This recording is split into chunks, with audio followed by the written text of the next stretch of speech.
Welcome to the Regular People Podcast. This is Wade Allen. Before we start this episode today, I've just got a few things I'd like to say. The first thing is that if you find value in this podcast, if it's something that you enjoy listening to, then I encourage you to support it through whatever means you can. If you have the disposable income, then by all means, you could support it financially by going to anchor.fm/theregularpeoplepodcast. Although if you don't have the disposable income, then something that would be really helpful is to just share this podcast with a friend.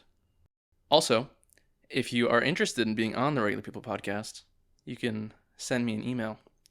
I'll give my personal email, even though that might be a bad idea. It's wadecameronallen@gmail.com. I'm interested in branching out my guest base as much as possible. So if you're not from Wisconsin, if I don't know you, then I'd be interested in having you on. If I do know you, I'd also be interested in having you on. So if you find this valuable, you could be on it, you could tell your friends about it, or you could support it. Either way, thank you for listening. And in this episode, I'm joined by Bill Krueger. Bill, you are currently an English teacher? That's correct. Yeah. I think we're going to talk about that a little bit today. And you also coach. What age group? So I'm teaching at the high school level. I have taught at the middle school level before, and I'm coaching mostly freshmen and sophomores.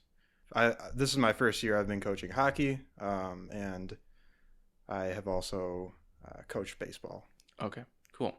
So yeah, we'll talk about probably that as well as whatever else comes up. But first, I would like the audience to get to know who you are, where you're coming from a little bit. So however much detail you want to put into it is fine, but why don't you provide us with some background on who you are, maybe a short biography, maybe what you've been up to the past several years of your life, whatever branch you want to take that into. Oh, sure. I guess fitting the title of your show, I think I'm a pretty regular person. I am just from a small town in Wisconsin, now living in the city. I grew up doing a lot of regular people things, hanging out with friends and playing sports and going to school, going to college. I had a brief stint in the Air National Guard. So I was in the military for a few years. The International Guard. The Air National. Oh, Air National Guard. Yes. Okay. So what is the Air National Guard? Is that part of the Air Force, or is that a different thing entirely? Is that part of the National Guard? It is part of the Air Force, but it's the National Guard section of that branch. So you have the Air Force active duty, and then there's also reserve and National Guardsmen that are stationed in their home states. Oh, okay. Where they would do like guard duty or reserve duty. Some people might call them like weekend warriors. Yeah. Where you're living at home, you have full-time job responsibilities or whatever, and once a month you would serve your guard duty and do your weekend warrior service. And there's all different kinds of things you could do in the National Guard and the reserves. People still get deployed. People still work full-time for the Air Force in their home base states. I think a lot of people think about the military as just a full-time active duty. Yeah. Like you're deployed all the time. But that's not necessarily the case. But no, there's a lot of different things you could do to be involved with the military. Were you full-time with the Air Force? No. National Guard? No. So I signed up as a National Guardsman out of Madison. After high school, I did like my basic training, which was, full-time. I had to go to, it's called Lackland Air Force Base. So I did my basic training. Like that's what everybody does when they join whatever branch they're in. And then... Does it take the same amount of time no matter the branch? Like it's yes. the same exact regimen? Yeah, so I was in basic training with guys who were in active duty in the reserves, and after basic training, you all go your separate ways to whatever base you get assigned to. Does that feel a little bit like school? Basic training? There are actually classroom parts of it, and I came out of... You earn some college credits from going to and completing basic training. So I remember we had a class, and they have like actual classrooms too. So like with desks and a teacher, it's just everybody's in the military. So one of the classes was like about nutrition. Yeah. And that was the first time I actually learned where they told us about things like white rice and like The white. existence of it, or No. Like how white rice isn't actually like good for you. oh yeah. And I had never heard that before because somebody was like, You're just eating it by the bucketful for the past 20 years. Then you went to basic training and were severely disappointed. yeah, I'm like, man, rice is so good for me. I mean, brown rice it's almost as delicious as white rice, and it's better for you Well, marginally. that's just a thing that I had not learned about Right. nutrition before, that like something like white rice doesn't have as much nutritional value as like brown rice Yeah. because it's white because they put in preservatives and things to make it last longer. And I had just never heard about that before. I was 17 years old at the time. So, 17. So did you graduate high school like at 17, or did you like leave high school to join the armed forces? No, yeah. So my birthday is at the end of August. What day? Uh, You don't have to say it. Mine's at the end of August too. okay. I know so many people with end of August birthdays. It's strange. Oh, okay. But yeah, so we were the same. Yeah, just so nobody steals my identity, I won't. Right, I understand. Yeah, it was the same way for me. I graduated high school and I was still 17. Right. Yeah. So Does basic training start like, is it like on a semester-ish basis? Like, does it start in the fall, or was it just in the summer? Any time of year? Any time of year. They have many different dates. It's like always going on basically, and you just go to one of them. Yeah. So I actually officially enlisted April of my senior year of high school. So before I even graduated, I was technically in the military. See, if I would have known beforehand that you were in the military, I might have planned on doing the whole podcast about that. Oh, really? But so maybe just a part of it will be about that, because I find it interesting. It's not something that I Advertise? I don't always advertise it, but because I don't always think of it as something as part of my identity. It was right. Yeah. something that I did to get college paid for, and as a suggestion from my dad, who thought it might be a good idea. Yeah. And honestly, I didn't really know what I was getting myself into. So it was only for 4 years. So it wasn't like a huge part of my life. What's the word for a person who used to be in the military? Because I feel like veteran, you only get veteran status if you like fought in a war, right? Or do you count as a veteran? Technically, yeah. Technically, I would be, I guess, you get veteran discounts at the movie theater. Yeah, if I had, if I showed my paperwork. Yeah. And I was like, and on Veterans Day, I wanted to get my free meal from Olive Garden. I could do that. Olive Garden, you just get infinite breadsticks for free. Yeah. Nothing better. They are good. Yeah. They have good breadsticks. So, you got free college through that? The VA or whatever? Mostly. Yeah. So you get benefits, which is a large part of why I did it. I think that's probably a large part of why most people do it. Right. Yeah. Because maybe this is just my incorrect perspective, but the feeling I get is that most of the military is made up of people who are poor, and it's like easy. Obviously, like that is probably the best way to pay for your future. Oh, sure. Is joining the military. Oh, absolutely. Which, to me, it seems kind of like a good thing and a bad thing at the same time, because it seems to me a little bit sinister that the government would be like basically taking advantage of your labor and your possible death just because you can't afford going to college or whatever. Mm-hmm. But at the same time, it's nice that, there's a way for people to find success in their lives without having to go into massive debt. Mm-hmm. Yeah, I think there's part of being in the military that you are being taken advantage of, but also I think there's a lot of benefits to it. There's a lot of opportunities that if Yeah. you really if you take advantage of what's offered to you, right. You could be set up pretty nicely in life. No, I see that. It's like the opposite of going to prison, basically. I feel like from an employer's perspective, you do not ever want to hire a convict, but you like having military experience on your resume. That's just like always Mm-hmm. every employer would prefer that. Oh yeah. Teaches you discipline and Sure. Yeah, whatnot. and there's different jobs. There's all different kinds of jobs you can do. It's not just you join and you're a foot soldier Right. or with no special skills. Like I have a friend who's been in active duty Air Force. He's traveled the world. Yeah. He's made so much money because I mean they give you a place to stay. They give you money if you want to buy a house. They pay for your college, and he's really taken advantage of that. He spent the last few years living in Germany, so he's traveled all over Europe. Anyways, yeah, I guess that's what I'm trying to say is like there's different jobs that you can do. Like he works on computers. Yeah. Yeah, you could be like So, a data analyst for the military, and then that would get you into plenty of jobs afterwards. oh yeah. Yeah, so there's definitely skills that are transferable to Yeah. civilian life Or after. being a pilot in the Air Force. You can be a commercial pilot after that. Or, go into other really cool government jobs like working for NASA or something. Sure. Yeah. Yeah, there's all different routes you could take. Yeah. It's a world of opportunity. I have often thought in my head, not out loud, of maybe I should join the military.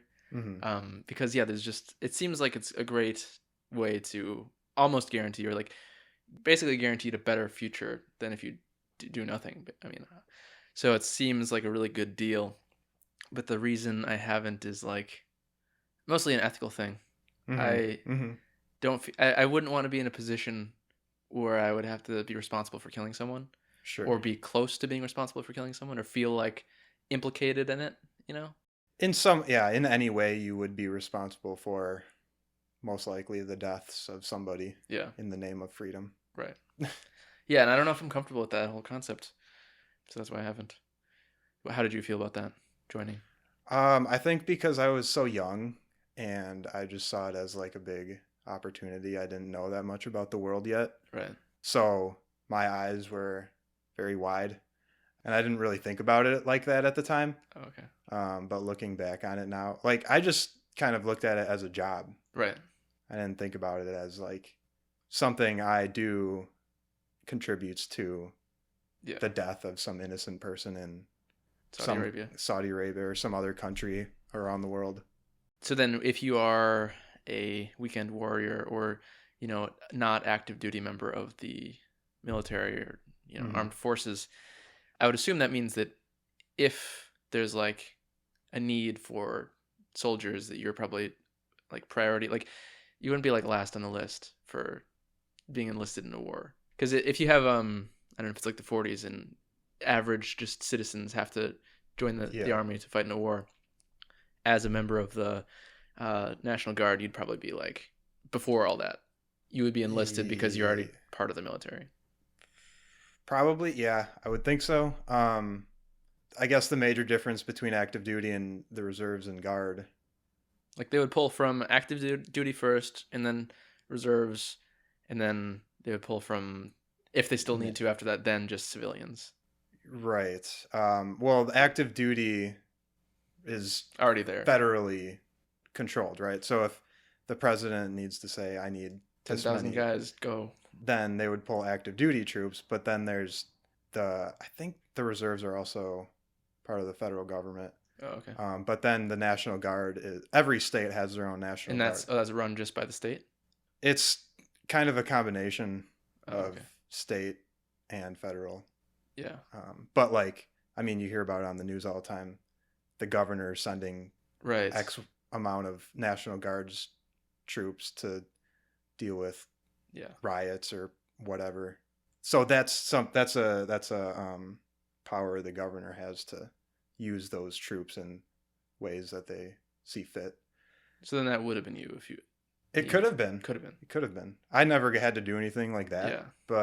But they National Guardsmen can be used for a wide range of other things too. Like if there's a natural disaster, Yeah. if people need distribution of resources, the governor has the right to use those troops to.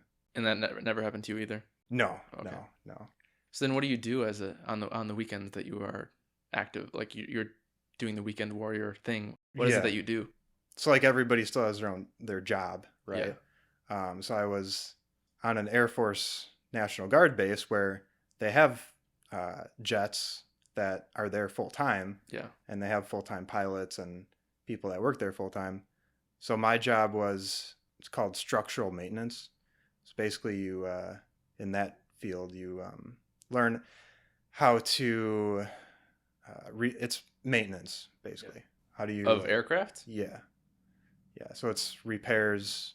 So does that mean you have some sort of do you have like a degree or like certificate from that of like I am capable of like doing repairs on jets?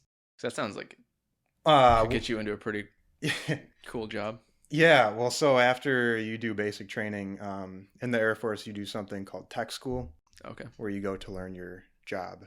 So I did basic training for like 2.5 months, and then I spent another 4 months in tech school. Only 4 months? Seems kind of short. Yeah, it's full time. You're again taking classes, and And you're you're paid for taking the classes? oh yeah, yeah, Wow. you're paid the entire time. And by no means are you an expert by the time you're Right. done with tech school, but you learn the basic skills that you need to then go to whatever base you're stationed at, and then on those weekends you're learning the job and you are helping out in whatever capacity that you can. Yeah. And then, over time, over many years of doing that, you learn the job from more experienced people. At these National Guard bases, is it like empty most of the time and then one weekend a month is just a huge amount of people that come? Or is it like people are staggered so that there's always Well, no, that's what I was trying to say too, that there are full-time people, there's yeah, people that work there full-time, but they only have so much money, so they only have so right. many different jobs available for people to work there full-time. So Yeah. yeah, So I guess not literally empty, but like the people it's that work there full time, are there still like a lot of them at each base, do you think?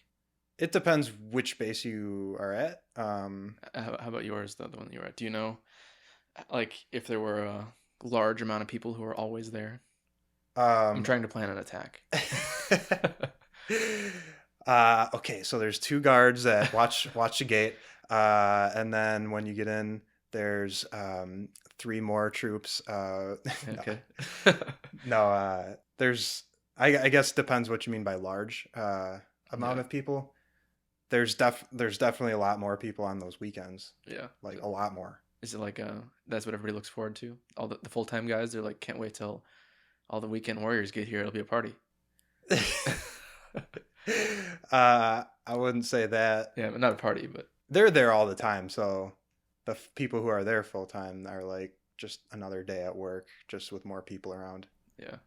I don't know though. I imagine there's something exciting like about seeing the people like once a month that come into work and I probably s- friends with some of them, and it's like a. I would imagine that's like the most exciting time of your month as being a full time person working there. When you get all these people that you only see very infrequently come in. Sure, yeah, you definitely do build bonds with people. Yeah. Do you still have any? I mean, you mentioned the one guy who's living in Germany. Do you still have a Mhm. lot of friends from the armed forces? Not too many that I really talk to much anymore. I mean, I have a bunch of them like on Facebook Right. that I see post stuff. Like some of them are still in the military and doing things. Some of them left and are living their own lives. So like through that, I still kind of am connected to some of those people, but I was in basic training and stuff with people from all over the Oh yeah. country. And then you So spread like, out again immediately. yeah, Yeah. You said you were in the Air National Guard for 4 years total. right. Were you like doing college at the same time? 'Cause that's like college age. So you start at 17. Yeah. So I did my basic training in tech school, which lasted me about 6, almost 7 months. Right. And then I think the following year I enrolled in college. So I did that like that's what I was saying, like that's a big reason why I wanted to do it, to Right. get college paid for. So yeah, I started going to college a little bit after that. What made you stop? Why was it only 4 years in the Air National Guard? It didn't really feel like something I wanted to do long term. I had other goals, and I had a lot of friends, from high school who were like, going to college and doing all the typical things that Yeah. some people think you're expected to do after you graduate high school. So I was feeling kind of like left out, that a big part of those years I was doing this military stuff, and I kind of wanted to feel more like a regular person again. Yeah. Yeah. Is there like a certain amount of time that you have to be in the military or whatever before you can get the benefits, like free college or whatnot? Do you have to put in like a year or 2 years or four? Yeah, you sign a contract. What was the length of the contract that you signed? 4 years. Oh, okay. I see. Yeah. So So you just didn't re-sign right. another one after that? Yeah, I didn't re-enlist. Right. Yeah. Okay. Is it always 4 years? Is that the typical amount for people? You could do 4, or I think 6 is more Oh, okay. typical of people to sign up for their first contract. And then do you get more benefits for agreeing to the 6 instead of the 4? There's certain things that you do need certain periods of enlistment for. So, right. Sometimes it might not be, you might not get all the benefits if you sign up for a Shorter amount of time. shorter enlistment period. So then you were, at least for a few months, learning the tech school kind of thing, learning how to do structural maintenance. Right. That didn't call to you, though? Because you didn't go off to college for a apprenticeship and engineering degree or anything like that? No, I did really think I thought it was really cool, like getting to work on F-16, fighter jets. Yeah. But that job was a lot more physical labor. Yeah. And towards the end of my enlistment, I wanted to change my career paths into being a teacher. So I don't miss like physical labor as a job. Yeah, me neither. I've had some physical labor jobs. Yeah. Well, in some ways I miss them. Like I had one job where I worked for the parks department for a county, and there's a lot of spending time outside. Got really tan, and like the manual labor was great exercise, and I felt like physically in shape and all that. And I got to spend a lot of time by myself, just like in the outdoors, listening to podcasts or whatever, working on my own ideas with all that isolation. So that was cool, except then, manual labor itself sucks, especially when you have to dig 6 feet holes straight down into the ground, not for burying bodies, but for inserting bollards. There's things that are poles in the ground that stop cars. Had to dig like a really thin trench once to install an electrical line between 2 sheds. Wow. And that was horrible. It took a whole week. But a lot of the time is also like just mowing gigantic fields in a nice air conditioned tractor mower thing. So those times are nice. And I also had to wake up at like 4 a.m, which I don't miss. So in some ways I miss a job like that. Other ways not so much. Does it have a bright side, what you did? Is there parts of it that you miss? I think I miss the most just a feeling of like kind of being a part of something. Oh, okay. Feeling of camaraderie. Right. And you get to know people pretty well. That camaraderie was more there than it is being a teacher? I think so. In teaching, there's a different focus, which is the students, yeah. Right? So there is definitely a sense of camaraderie among the teachers I work with and other staff, but you're not working with them directly. Yeah, you're not really spending much time with them. You're spending most of your time you're the only employee in the room. Yeah. Yeah, that makes sense. So why did you want to become a teacher? Was it just a lifelong thing? Or did that develop at some point? I had kind of aspirations of being a teacher when I was younger, like in middle school and high school. I kind of liked the idea of not always just kind of being told what to do.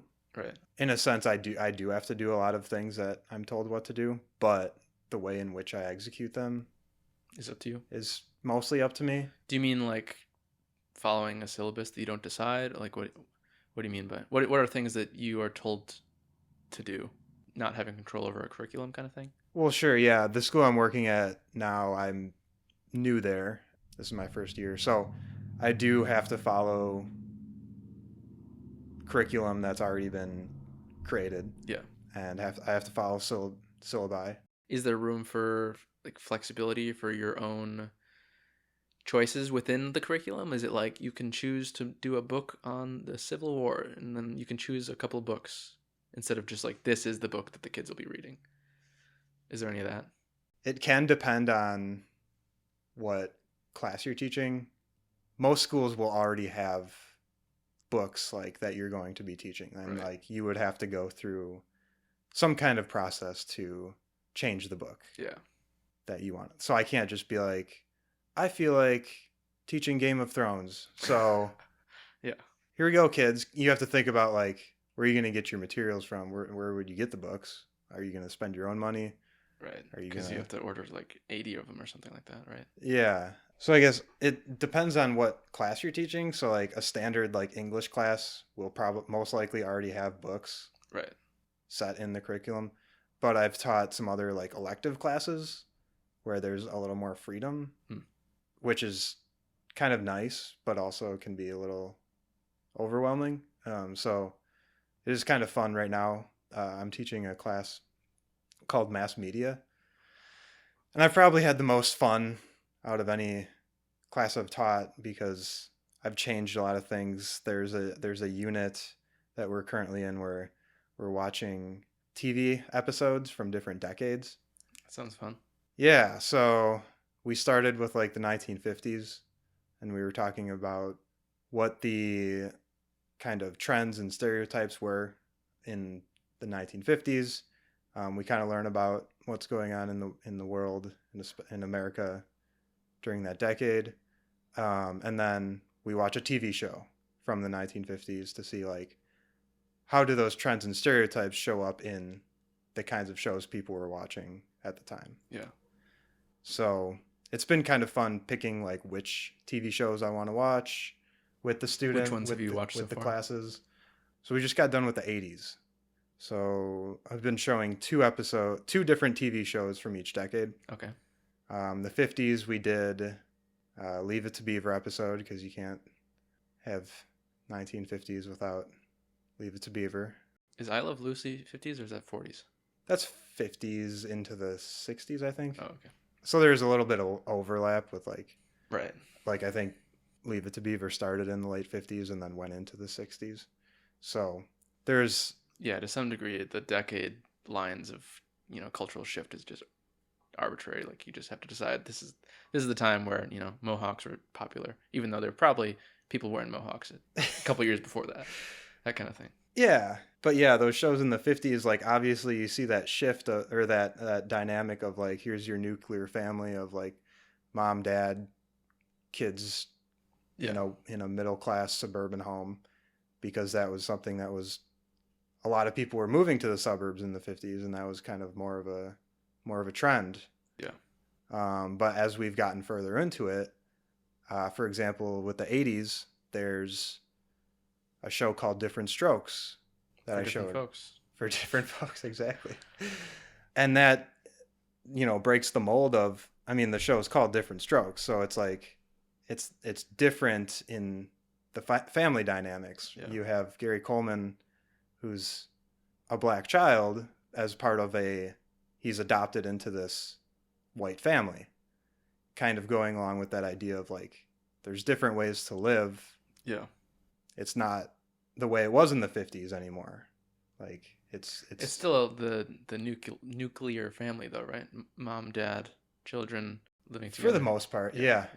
But it's shifting some things. Right. Yeah. It's not everybody being collectively raised in a commune. It's not going that far.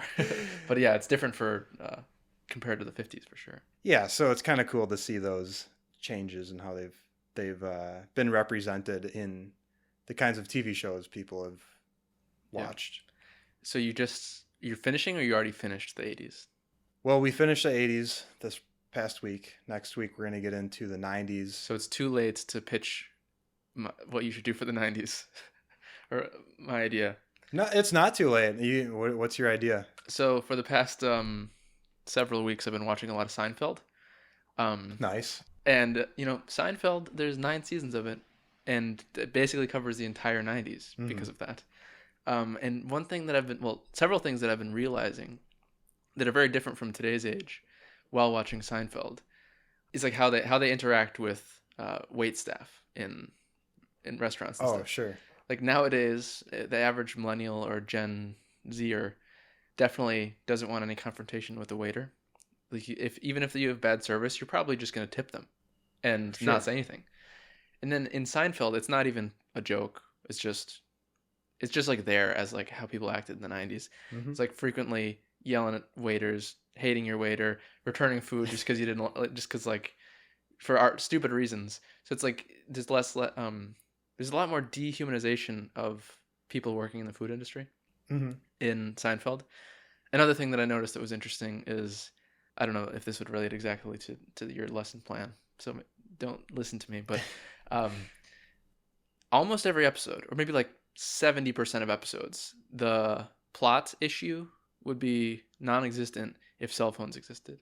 I mean, cell phones are starting to exist in that time. Sure. Sometimes there's an episode where somebody has a gigantic Right. cell phone, but normally they're not in use. And Yeah. if people had them, then these like miscommunications and not being able to talk to someone because they're on the other side of the city or whatever, Yeah. that doesn't exist anymore because you can just call them wherever they are. Yeah, and that's so interesting because there's a lot of shows now that are using social media and cell phones and including that in Yeah. their TV shows. Like I don't know if you saw that show You. Oh yeah, I love you, the show. Yeah, definitely creepy stalker Yeah, it has kind of Dexter stuff. vibes for sure. Yeah, yeah. But yeah, a lot of the show, yeah, uses you can yeah, I mean, you just have to you have to write your plots completely differently if depending on the technology that's available to the characters. Sure, yeah. You can try and fool somebody into not thinking that they're dead if you steal their phone and text people after you've killed the person like, hey, I'm doing this, I'm doing this, so they everybody who knows them thinks they're still alive. Where if it's Seinfeld and you don't have a phone, you can't really pretend to be them like that. You just, I mean, murders don't happen in Seinfeld, but uh, yeah, there's a difference in what's possible and what's common in people's lives. Yeah, I think even thinking about your example of how they treat the wait staff, you mentioned how we don't really have much interaction with. We're trending towards like not having as much interaction with wait staff anymore because some places are just like, Opting out of that entirely. yeah, McDonald's, you just go to the kiosk and like yeah, press in the computer what you want. yeah, or like here's a QR code, scan it, and Oh the yeah, menu pulls up. right. Order on our app, and we'll bring it out to you when it's done. Yeah, yeah. You don't really even talk to them. They just carry you your food, and that's their role. Yeah. Yeah. And that's, I mean, even like with COVID, I think that just accelerated Right. Oh things. yeah, because you don't want to be within contact of people. Yeah. But also, I think that's interesting with Seinfeld because it's based in New York City Right. where people are notoriously rude Assholes. and assholes. Yeah, that's true. That's a good point. But um, maybe a '90s show based in Wisconsin would be a little bit more friendly. yeah. And I thought it was funny. You have a show like that 70s show which was made in like the 2000s but set in a different time period. Right. So Well, it's just like Happy Days. Happy Days are made in the '70s, but based in the '50s. yeah, so like how would you use that show? I mean, would it be appropriate to use that 70s show as part of the 70s decade, or Yeah, you have to do it in some way. Like you could do it alongside a actual '70s show, and see what the '70s show gets right, and like maybe what it doesn't. yeah, that'd be interesting. Yeah. Another thing from Seinfeld that, because those examples that I just gave were how it's different from today, but I feel like Seinfeld also shows how it's different from shows of previous decades before the '90s in how it focuses on work and also like women in work, because Oh a yeah. lot of the show is about Elaine in her job. When, a show like based in the '50s or '60s, the females are probably stay-at-home moms. Right. Um, That's exactly like what we discussed too, like like Leave It to Beaver, yeah, Ward goes to work, June stays home, cooks and cleans while the kids go to school. Right. Yeah. And then in, Seinfeld, it's definitely not that at all. And it's not as if single people didn't exist, but I feel like for a lot of TV shows, at least that I can think of, it is based around the family, where like Mm-hmm. Seinfeld is just based around a bunch of adults who don't have kids and never will and aren't married.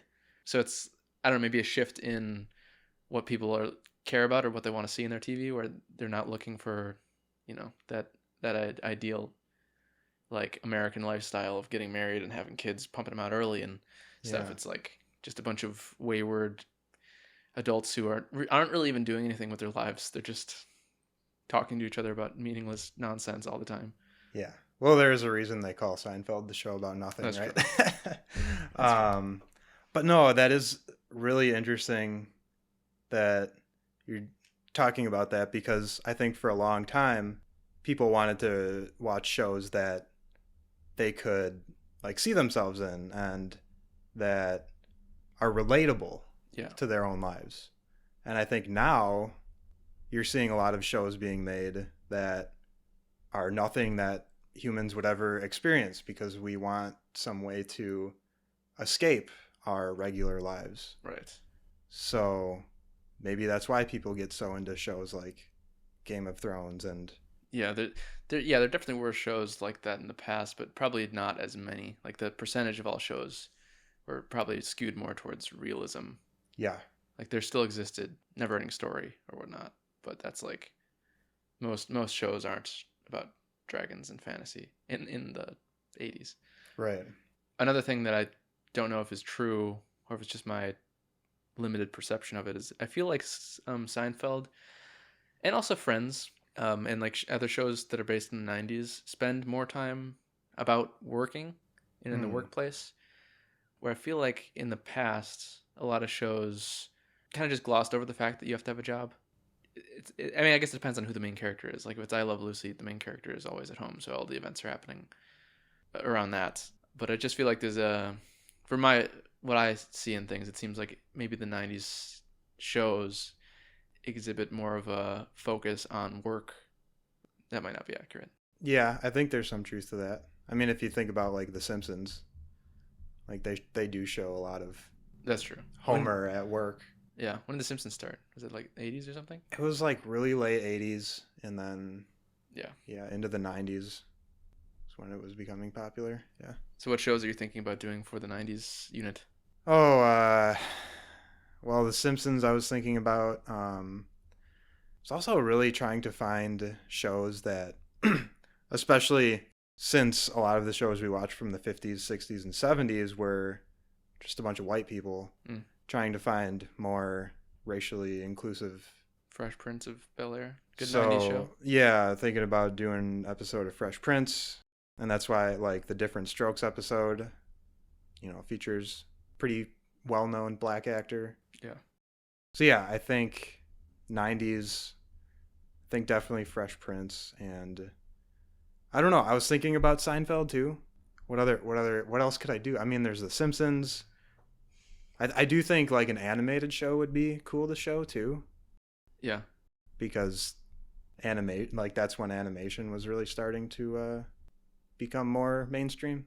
Yeah, I mean Friends is probably one of the most popular 90s shows as well. Yeah. I never Not a liked fan of that show. Friends. No, definitely not.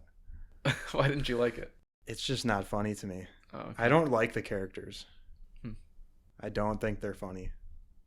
I'm sorry. I think maybe this isn't a good trait of a show, but I feel like it is one of those shows where the more you watch it, the more it grows on you. And like the first season definitely is the worst season. Mm-hmm. So if you were to watch it from the beginning, it would be the hardest to get into. But then by the time you're in season 5, like if you made it that far, you would probably be attached to the characters by that point. But if it's difficult to get into a show, that doesn't speak very well for the show, I guess. Yeah, and I know a lot of that's, like you said, it's really popular and a lot of people like it. It's just, not for me. Yeah. It's also an example of a show that is not focused on the family life whatsoever. Right. It's focused on a friend group. Is Cheers, is that 80s or 90s? We did an episode of Cheers That was from 80s? the 80s. Yeah. Yeah, I never really watched that show. So before we got sidetracked talking about TV shows, the question I wanted to ask you was, what got you into English Was that always what you wanted to teach, or is that happenstance? I guess I didn't know exactly what kind of teacher I wanted to be when I was younger. I was really interested in my English classes in college. I did always have a passion for reading and writing when I was younger. Like, I would love going to the book fair and getting new books to read. And I used to write, like, my own stories and stuff like that, which I haven't done a lot of recently. But so I saw a lot of value in, like, just being able to do something that I was passionate about. Yeah.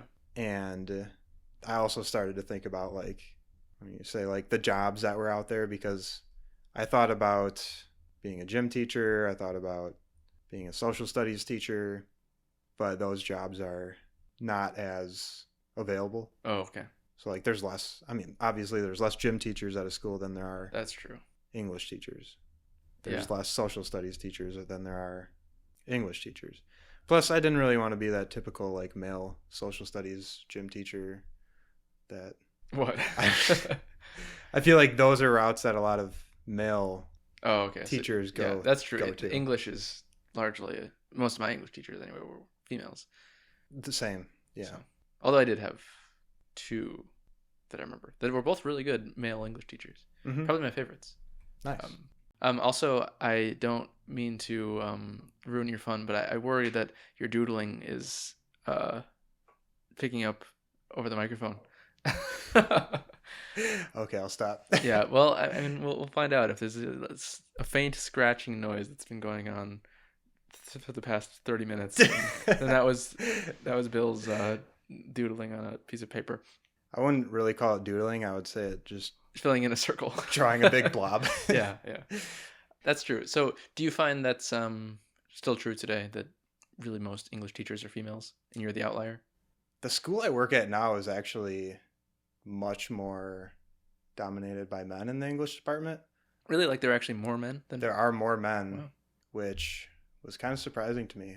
But the schools I've worked at previously, there's always been more women. Oh, okay. How about in your current school as social studies teachers? Is it more men or women? I don't know that many people, like, outside of the English department that I work with now, because the school I work at is such a bigger, like, school than I've ever been at before. Oh, okay. So there's actually 2 high schools in the same building. How does that work? And if you look that up online, I guess you could figure out where I work. But it's the only high school in the country that operates. Why like even that. do that? Why not just make it one? It's mainly just for athletics. So you can have 2 sports teams for... That seems like cheating. It's actually, it makes the teams less competitive because there's not as many athletes I see. to go out for one team. Yeah, you don't have to only fit, this tiny fraction of your entire student base into the sports teams. You can double that, basically. Yeah. So if you had one big football team, you'd be able to, like, have tryouts and pick the students who are best for your team. But since there's 2 teams, you pretty much have to let everybody play to have enough people to fill a roster. Does that end up being a disadvantage for the schools? Like, do you end up having worse sports teams because of that? Because you're not as choosy? I think so, to some degree, yes. But yeah, because I'm wondering, like, why wouldn't all schools do this? Basically, make an amount of sports teams that's, like, proportionate to the amount of students. Well, I wouldn't say high school athletics aren't always just about winning either. That's true. So it's more about getting kids involved and playing a sport they're passionate about. Yeah. For my high school experience, it depended on the sport.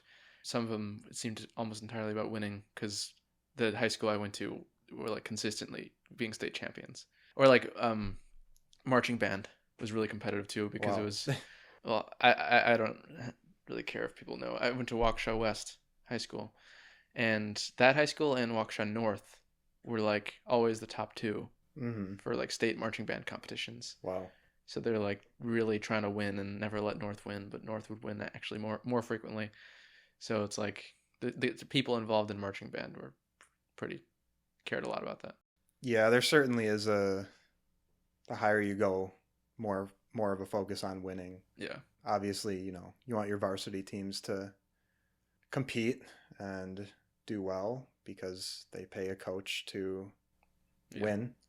One thing I always noticed about my high school, which was, from my perspective as a non-football player, very annoying. They would spend hundreds of thousands of dollars on the football field to like upgrade it, get new turf, make it bigger. And then meanwhile, you're walking around at the inside of the school and there are like ceiling tiles missing. Yeah. And like you go into the bathroom and the stalls don't have locks because somebody broke them off and they didn't replace Right. them. Mm-hmm. It's like the priorities are completely skewed towards what makes the school the most money or the most attention, which is the sports. Right. And yeah, and that's exactly it, is what's going to get your school the most attention. Are they going to be more well known for their fancy new stadium, or is it going to be, I mean, not, people don't really care about academics as much as Yeah. athletics. Although the academic decathlon team at my school was also very competitive. They were crazy kids. I went to the state competition for that, not as a participant, but just as an observer. Oh, nice. And it was kind of crazy. Okay, so how many people went to the state competition for your academic decathlon? Oh, I mean, in comparison to the football, like hardly any. Right. But exactly. It was still a lot of people. Like it's a couple hundred people that were there watching. But sure, a couple hundred is a small amount for football. Right. So, like, it was the entire stadiums being filled up for like the varsity state competitions. I never even went to those. Yeah. But I went to the regular football games of just like Friday night's football team, and usually it was like everybody who wanted to have a social life from that high school came, and 4 other high schools came to watch this football team play that they had nothing to do with, just because half of it was like probably people didn't even care about the game. It's just like a social atmosphere to go to, but it has the effect of selling a lot of tickets. Oh yeah, absolutely. Yeah. So it's all about what are people seeing on the outside of your school. Yeah, the people who are reading the newspaper about how this school just won the state competition aren't inside the school looking at the decrepit bathrooms. Exactly. Yeah, like nobody cares about the books I'm teaching in my English class, but Right. people care about whether the football team just won Yeah. their game or not. There's no articles being written about me in the local Not newspaper. yet. Not yet. Maybe if you're the best teacher ever, perhaps you could be one of those teachers that they make movies about, that inspired a whole group of students to become yeah, presidents of the United States or whatever. Like Freedom Riders. Mm-hmm. You got your white savior. Or that one movie with George Lopez as a math teacher, and he teaches a bunch of Mexican kids how to be really good at math. Oh, I haven't seen that one. I watched it in math class. Oh, like 7th grade or something like that. It wasn't bad. I don't remember what it's called though. But I'm sure if you type in George Lopez math teacher, yeah, it'll show up. Yeah, I kind of have a issue with those movies, those kinds of movies, because they make it seem like it's an easy thing to do. Oh, okay. Like in an hour and a half, like a whole teacher's career is based on like coming into a classroom and like making these radical changes, which rarely ever happens in the real world. And yeah, I can sit down and watch a movie for an hour and a half and then be like, wow, that person did something really amazing, but you don't see all of the struggles that went into actually, years right. of making that change. Even if they try to show that in the movie, it usually still doesn't really come across because it turns into a montage or something of their years of hard work. It loses the effect. Like it's not as salient to you as a viewer that this was actually like extremely difficult to do because, they only can show so much within 2 hours. Right. I guess that's just a problem with movies in general, is that they kind of romanticize things and aren't that great indicators of like how reality actually works. Yeah, I definitely agree with that. So you're teaching English. You're teaching how many different classes? You said you have a mass media one, but what else are you teaching? I teach 2 other classes. So mass media is an elective English class where honestly there's not that much Englishy stuff going on. And then I teach a creative writing course, which is probably the most enjoyable for me. Is that also an elective? It is. Okay. So the kids who sign up for those classes to some degree want to be there Yeah. and are choosing to take this and learn this curriculum. Does that show more? Can you tell in those classes that the students are paying more attention or easier to deal with because they wanted to be there? I think so. Yeah. You're not Forcing them to forcing them. do something, learn. Right. And there's actually discussion at the school I work at where it sounds like most likely English 3, which is required currently as the junior English class. Is that the final one that's required? Or is there an English 4 that's required as well? That's the final one that's required. Okay. So it sounds like the requirement for that is going to go away. So after a student's sophomore year, after they take English 2, they would be able to Be done with English. No, they still need 4 credits of English. Oh, it could be any English class? So they could still take English 3, but they're not forced. But they could take into- creative writing instead? They could take creative writing, they could take mass media, they could take there's a whole there's a bunch of different options. What are your thoughts on that change? I like it. I was skeptical when I was thinking that you were just going to say it's gone, just only 2 years of English now. No. But yeah, if you can choose to do creative writing instead or do a different English class instead of the formulaic essay writing that's usually required of, is that how English 3 is? Like read books, write essays? For the most part. Yeah. I mean, I guess that's helpful for college English classes. And the more students are prepared for that, probably the better. But I personally hate those classes. Yeah. Or hate having to write essays anyway. And I mean, I hated it, you hated it. Do you hate reading the essays that students write? Some of them are pretty god awful. Some of them are brutal. But do you have ones that are like you actually felt your life was improved, or it's like a good way to spend your time by reading it? Like it was that good that you actually benefited from reading their essay? You know, sometimes I do think students learn something. Yeah. And write about something insightful in essays. I think the problem with that is it becomes a formula. Yeah. And students are kind of regurgitating what they've already learned. And I'm not sure if it's the best way to show what the students have learned by writing these essays. Yeah. No, I feel that. I feel like if the idea is to get people competent with the English language and like good at delivering ideas, I feel like a creative writing class covers that. Or at least it should. Oh yeah. Like I don't think you need. I mean, maybe in the current structure of how college works, you need essays, but I feel like you shouldn't need essays because essays suck. Yeah. A lot of the time. I feel like the only essay that's good is one that's like written not based off of a requirement text, but just written because somebody cares about a certain point that they're trying to deliver. Like if you just read some internet essay about a thing that somebody just wrote because they care about it, those can often be good. But when you're forced to just, like you were saying, follow the formula, regurgitate the information that was contained in this book, I don't know who benefits from that. I mean, I guess it does benefit those students who struggle to break out of the mold. It gives them something to lean back on. Oh, okay. Like, yeah, like if you're expected to come up with some creative work every single time, you don't have to come up with it entirely yourself. Yeah. So yeah, some format. students benefit from having a pattern, A structure like that. They know what to include in their writing and where to put quotes, where to put your points and your claims. And then for the more advanced students, I think once you learn the rules, then it's easier to break those rules and do something more worth your time. Yeah. I find that that's just kind of the lesson to be learned from how to be a good writer is to break rules. Mm-hmm. Like, but I mean, before you break the rules, yeah, like you said, you have to know what the rules are. Mm-hmm. You have to know how to like properly break the rules. Mm-hmm. I feel like if you're gonna write a good book or a good anything, good script or whatnot, it can't be expected and it can't be the same as whatever else is doing.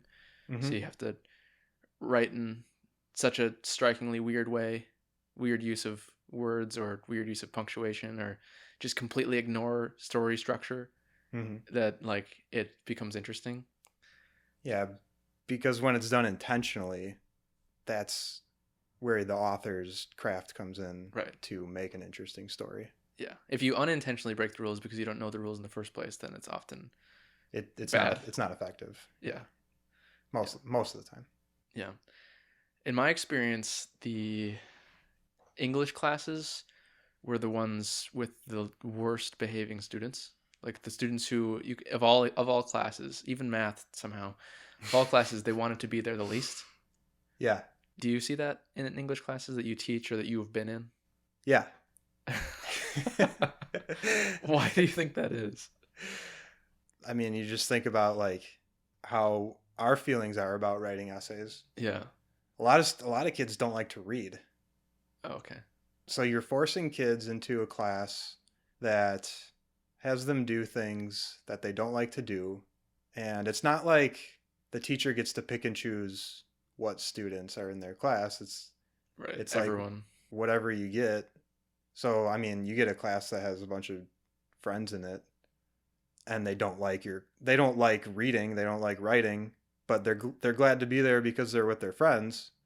That's when those behavior issues start showing because they're not interested in the curriculum, they're interested in Just hanging out. throwing pencils across the room to their buddy. Yeah. Yeah. I was in a regular like baseline English class in ninth grade, freshman year of high school. And it was a horrible class. I actually liked the teacher, and she liked me because I was one of the few students who actually like paid attention and did stuff. But I think over the course of that year, like 7 or 8 kids were kicked out of the class permanently Wow. for just being completely disruptive. Where did they go? I don't know. I mean, maybe there was some sort of secret remedial English class that they were sent to, or Okay. there was a different school that was like the remedial school in Sure. the county. So maybe they were sent there for English. Yeah, it's called alternative education, Alternative. is what they're calling it now. Oh, okay. Is remedial a bad word now? So that's interesting because I didn't talk about the other class that I'm teaching. Oh, okay. In essence, it is a remedial English class. Yeah. So they kind of covered it up and just called it contextual English. Contextual English. Yeah. What does that even mean? AKA the dumb kids Yeah. class. So I get the kid, like, you think about an average English 11 class with kids who don't want to be there. This is worse. This is worse. This is a class of kids who were put there because they have behavior issues, because they are low readers, Yeah. because they have anxiety, because they have depression, because they have rough home lives. Yeah. And they're all being grouped together into the same classes. And this is the first school that I've worked at that is still doing these remedial type of English classes. So then what are the other schools doing? If they're not having these, what are they having? A lot of schools do have just like the baseline, like English 1 or English 9 for freshmen. And then, Oh, so then there's no, those kids who would be in your class would just be in the regular class in those other schools. yes. Okay. There's also many schools are doing reading intervention programs. Not during school hours? It's during school hours, Oh, okay. but it's smaller groups with teachers that have a certain license in teaching reading I see. specifically. Do you have that? I do not. Okay. My degree is in English education, but not a reading specialty. Would that be like an entirely different thing, or is that just something you would have in addition to English education, that reading specialty? You could have it in addition. Oh, okay. So if I wanted to, I could go back to school and earn that license. Would that be equivalent of getting a whole nother degree, or just like a shorter process because you've already gotten the English education? Yeah, I already have my degree, so it wouldn't be a full, Would it be like getting another minor or something? kind of, yeah. Okay. Right. So then you must have a lot of patience if you have to teach kids who are either don't want to be there whatsoever or just have a difficult time with learning? It's been really tough. My patience has worn thin. Do you mean on certain days, or do you mean like gotten thinner over time? I guess at the beginning of the school year, I had higher expectations, and I would tell my classes that I have high expectations for them. And since then, I've pretty much been forced to lower my expectations. Yes. So this is Um, the first year that you've been teaching a class like this? yes. Okay. Yeah, like I said, I haven't even heard of a school that's still doing like remedial classes until I got this position. Do you have some sort of assistant or anything in the classroom with you? In one of those contextual English classes, I have a co-teacher, special ed teacher. So there is that assistance, but those special ed teachers are often spread in a few different classes throughout the day. Oh, okay. So I see her for that one class for the 50 minutes that we have for class. And 15? 50. 50. Okay, 50. yeah. Technically 48, but yeah. 50 minutes. Yeah. So then what percentage of like your day or like the class hours are that class? Because you teach three different classes. Right. So then how many class periods in a day do you have teaching each of these classes? I have 5 classes, and I have 2 of those classes Contextual. of contextual, right? And then there's 2 mass media and 1 creative writing. Mass media was an elective that had enough students to have 2 different class hours? Yeah, it's got a reputation for being like an easy A Oh, okay. type elective class. Is it an easy A in your class? Yeah, I mean, Do you think you're a difficult teacher, like you're a tough grader or anything like that? no. So if a student walks into English class on their first day and they see you as a teacher, they're not like, oh no, I've got this guy. I wish I would have had this other teacher who's everyone says easy. Like you're not the everyone's least favorite teacher in that regard. No, I don't think so. That's good. There's part of being a teacher that the longer you're at a school, you start to earn kind of like a Yeah. reputation. And people tell stories about you, and you have a certain personality Yeah. that you're expected To maintain. to maintain. I mean, I know I signed up for certain classes when I was in high school because of certain teachers I wanted. Yeah. Not always because it's an easy A, but that maybe the teacher is really cool or interesting. But it being my first year there, I haven't really had. Right. Nobody knows what to expect from you. Yeah, I don't have a reputation yet and a Yeah. Yeah. personality. I feel like usually it's not always true, but at least for the teachers I had, usually if there was a teacher who was like a hard ass, it was like the male.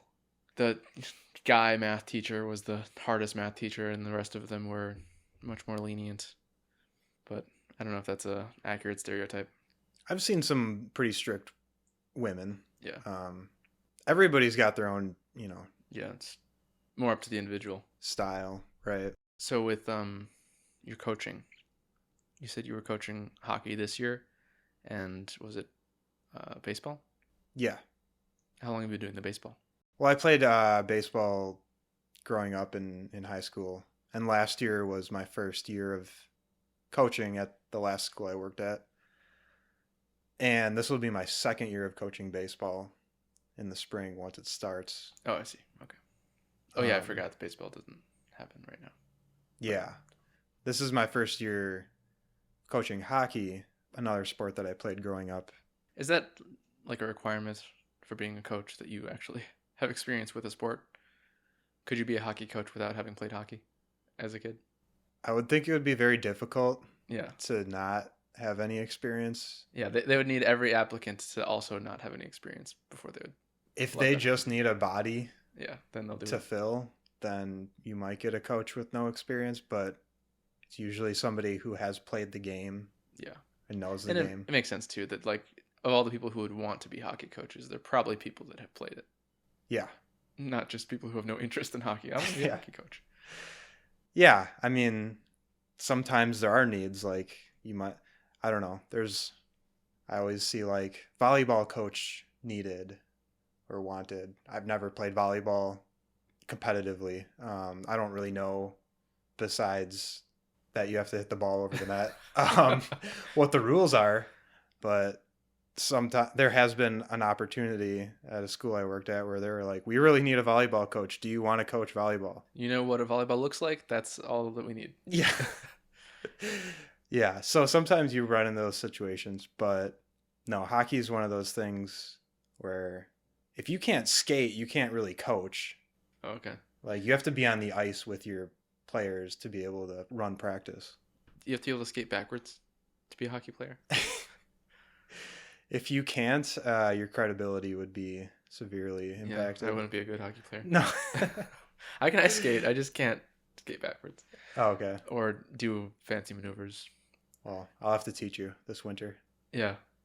I mean, I feel like I'm a quick learner when it comes to things. Yeah. Just haven't spent very much time in my life ice skating. I go maybe once a year. Yeah, you should come play with me once the outdoor rinks get set up for the winter. Oh, where are those? Are they like permanent places where those exist? Yeah, there's some spread throughout the city where they will set one up every winter.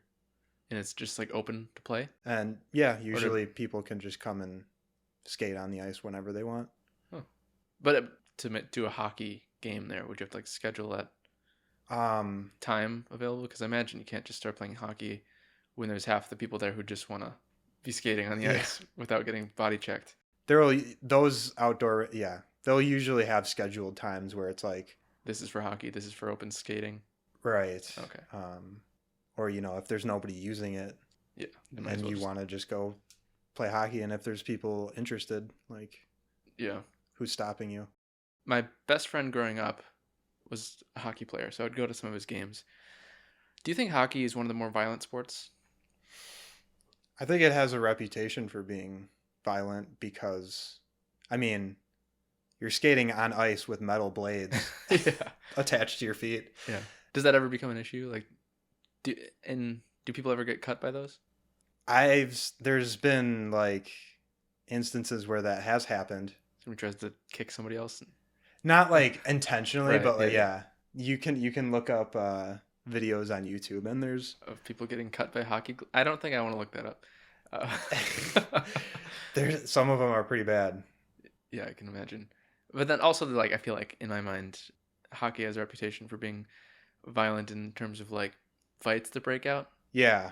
Or like, slamming people up against the wall on the side. Right. Yeah, so checking is a part of the game where you, at higher levels, once you're old enough, you're allowed to check. Like little kids leagues, they don't allow that because somebody might get hurt. But once you get older, somebody still might get hurt. They just don't care. Well, yeah.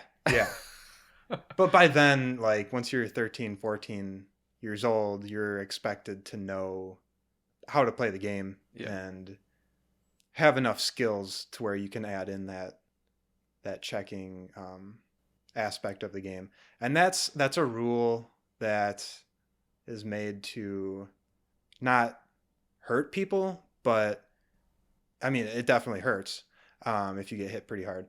But it's so that you can separate somebody's body from the puck. Yeah. Or like create distance between them and control of the puck.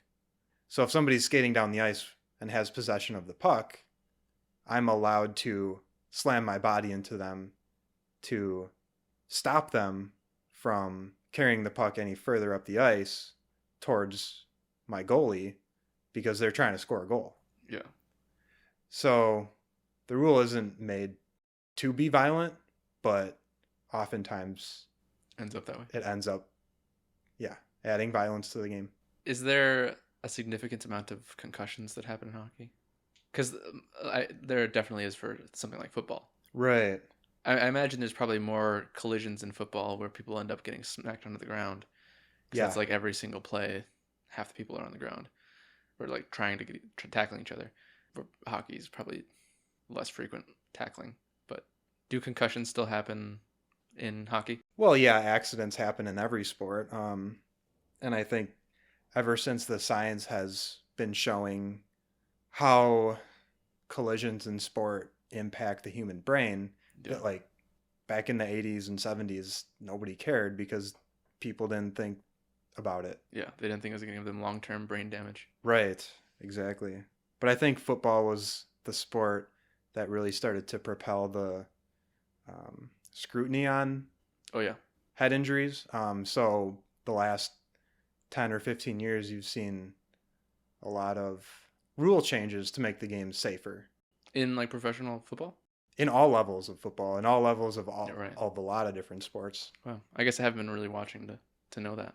Like something like baseball, you used to be able to, like, if somebody's running towards home plate, the catcher used to be able to stand in front of home plate, prevent the person from Getting scoring, Yeah. and the person running used to be able to just slam into the catcher to try to get him out of the way. But something like that is a high-speed collision, and they've changed the rules to no longer allow you to just shove someone over. run right into the catcher. Yeah. Yeah. So that's how all the different sports are trying to make the game safer. Is that rule why catchers seem to historically anyway have a reputation for being like the biggest guy in the team? Because they have to like, physically be a barrier to stop people. Because if you're the same size as somebody, you're definitely losing in a collision when one person is running and the other person is stationary. Yeah. So to make up for that, you got to be like twice their size. Well, catchers typically don't need to have as much speed. Oh yeah, that would They're make not sense moving around as much.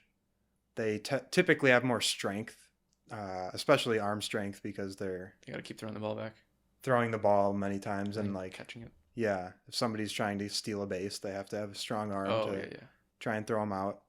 And catchers and pitchers are in baseball the only two positions that are really involved on every single pitch, every single play of the game. That's true. They're probably like the most specialized members of the team. Yeah, so there are different body types that fit different positions in baseball and in other sports too. Yeah. Like hockey, the goalie, probably the biggest guy on the team. Goalies are actually in hockey short. Why is that? Because taller people have a harder time of reacting and getting lower to the ground. Oh, okay. Hockey net isn't very tall. Very tall. I think it's 4 feet or so, something like that. So a really tall person would have a hard time. Their reaction speeds would be slower, like getting their legs down on the ground to stop a puck. Interesting. Yeah. So there's a lot of analytical data to go along with like what body types best fit, best positions. You're seeing that a lot in baseball where like people are looking at numbers rather than like just using their eyes. Yeah, baseball seems like of all popular sports, like every single player is almost reduced to like a set of stats. You don't really have that same sort of, the baseball cards, people memorizing everybody's stats for like other sports. I'm sure like to some degree the avid fans memorize football stats, but I feel like baseball, it just has a whole nother level of like all these, I don't even know the names of the stats for baseball, but because I literally don't pay any attention to baseball. But yeah, it's much more like a numbers based game than something like soccer. Yeah. I don't know if you've ever seen the movie Moneyball. No. That was really about how Billy Beane used numbers and put them into equations to measure the value of a baseball player, not just based on like how good they look when they're swinging a bat. Sure. Or like, but like the ratio of the amount of times that they actually successfully hit the ball instead of miss and whatnot. Yeah. And baseball's always been a numbers driven game. Was that a good thing, like in that movie, him algorithm-izing people, or was it like a story of why you should value somebody's character over their stats? I mean, there's a lot of intangibles too, right? Yeah. Like you can't, how do you take leadership and put it into a math equation? How do you take a veteran presence with years of experience and, Right. put that into an equation? But that movie, so like, I guess specifically in baseball, there's a big divide between teams that have a lot of money, like the Yankees, and then teams that don't have a lot of money. Yeah.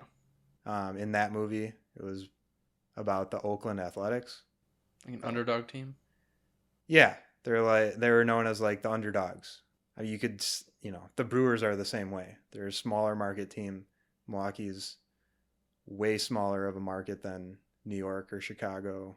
So those teams have had to figure out a way to compete with the bigger market teams, and that's where the numbers are really starting to be used more. And like, how can we get the most out of a player that is signed for way less money but still be productive? Is that basically a deciding factor in like all sports?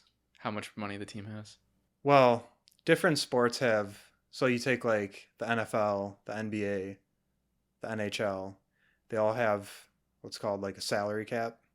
Okay. Baseball doesn't have a salary cap. And what a salary cap does is basically puts a limit on how much your team can spend on players, contracts. Is that also for like managers or coaches too, or just players? It's like anybody on the team. Well, the players, I believe, are the only ones that go towards the salary cap, but coaches are still, you still want to have a really good coach. Yeah. And really good coaches are going to want more money. Right. So there is still a financial part of the coaching too. Does that mean that baseball players make more money? Or like the most well-paid baseball player makes more money than the most well-paid anything else player because that salary cap isn't there?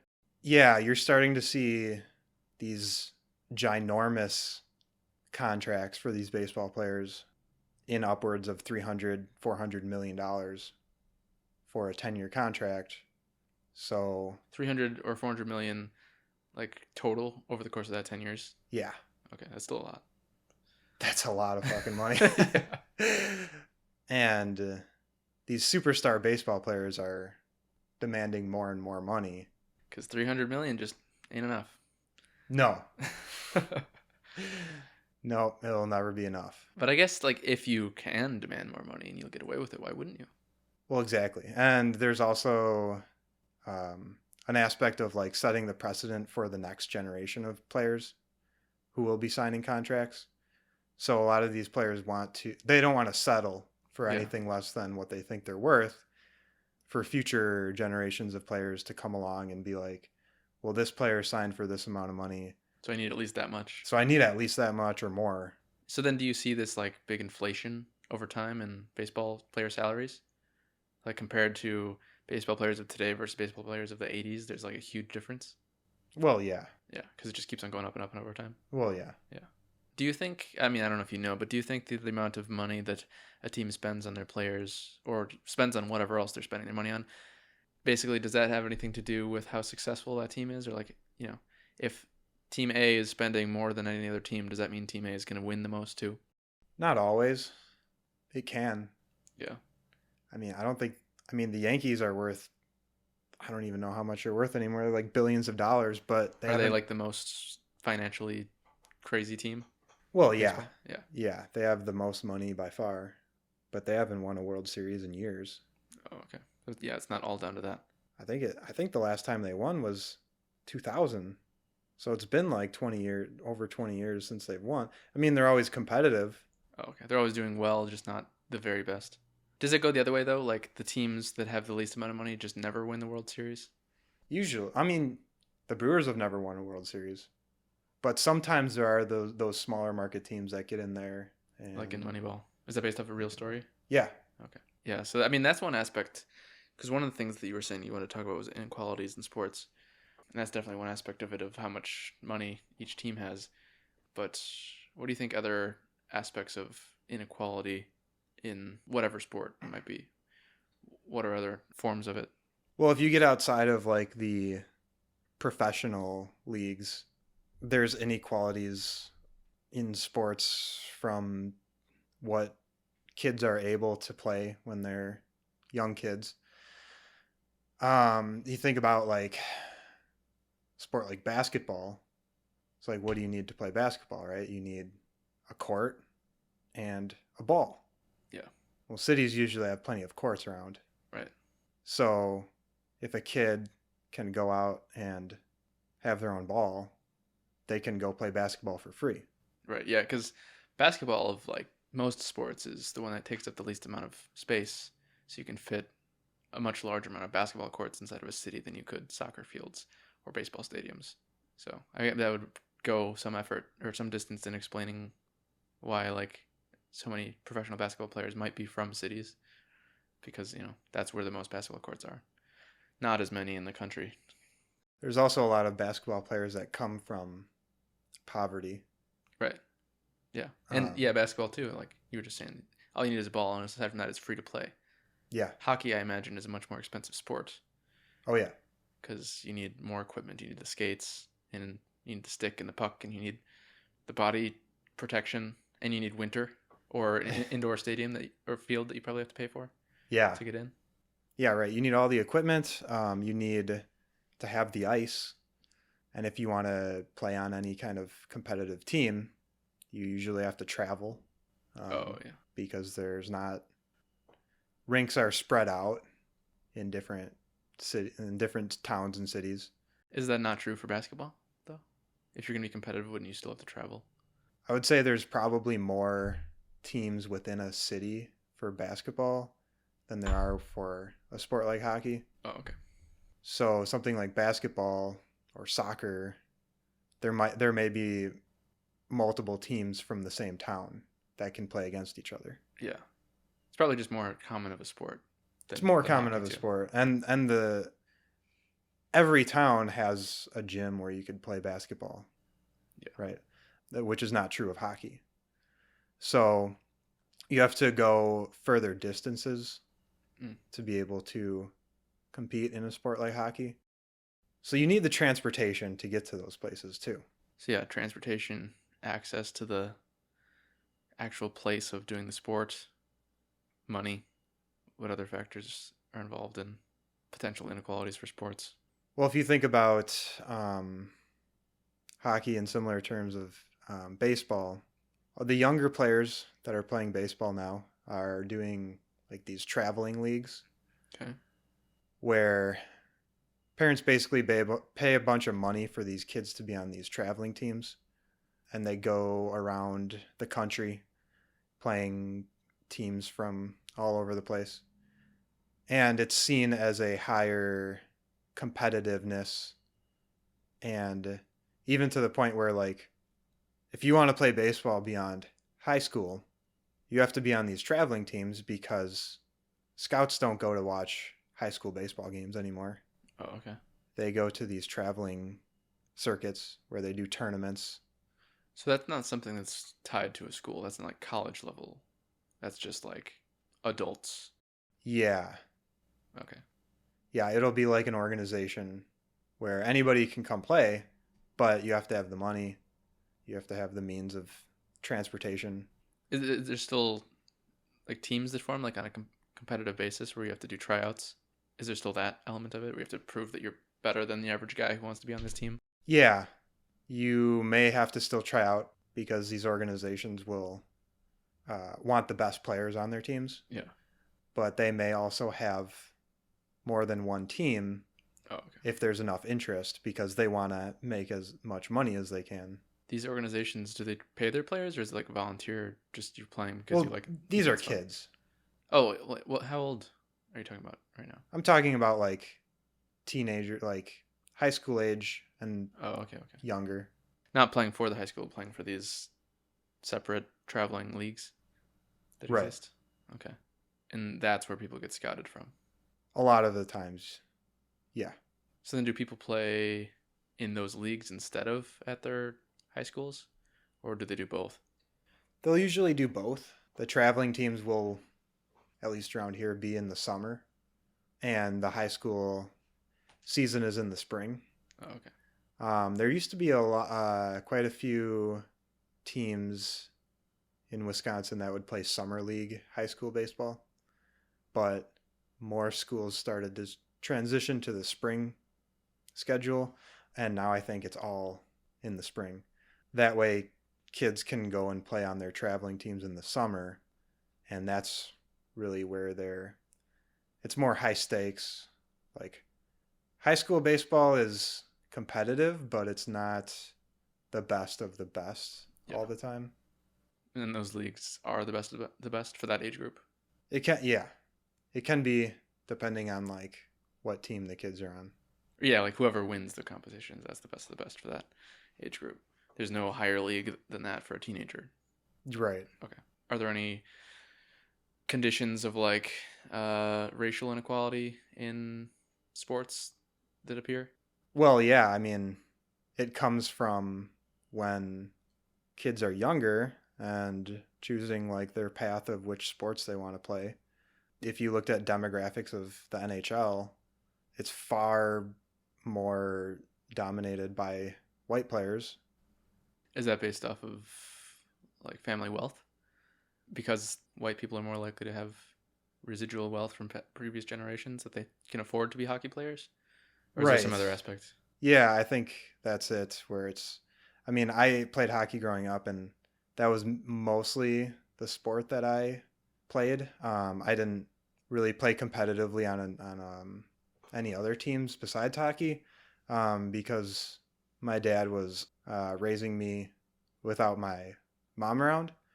So my dad, being a single parent, didn't have as much money as like a Double earner household? right. So I would go to some of these kids' houses that I played with sometimes, and they would, live in these really rich suburban neighborhoods. Right. Yeah, that's the other thing too. Like you were saying a few minutes ago, that hockey is probably more of a suburban sport than a urban one. Yeah, That's another factor that would play into like having white kids more likely to be the hockey players than black kids. yeah, and I hate to generalize, but that's the privilege showing in a lot of these white families who can afford to give their kid access to playing hockey, whereas maybe a poor black kid growing up in the north side of Milwaukee doesn't have access to being able to play hockey. Like maybe they'd be really good at it, but they don't have the equipment, they don't have the ice, they might not have parents to like drive them to different Yeah. ice rinks, and there's just that lack of opportunity Yeah. for kids who are lower on the socioeconomic scale. Right. Is there a gender bias at all within sports, like how successful a kid might be based off of if they happen to be born a male or female, or Well, are female and male sports separated enough that it doesn't really matter? Because I imagine, at least for one thing, that more money probably gets spent on boys like youth sports than girls youth sports, but that might not be true. yeah, I mean, there's certainly more attention on boys' sports, Yeah. and that's something that you've heard about possibly with like the U.S. women's soccer team. I don't remember what year it was, but the last Olympics or World Cup or whatever, the U.S. women's soccer players were saying that we should be paid the same as the men's soccer players.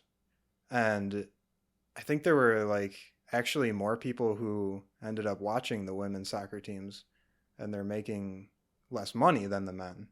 Does more people watching, do you think that amounts to more money earned by Well, these? yeah, absolutely.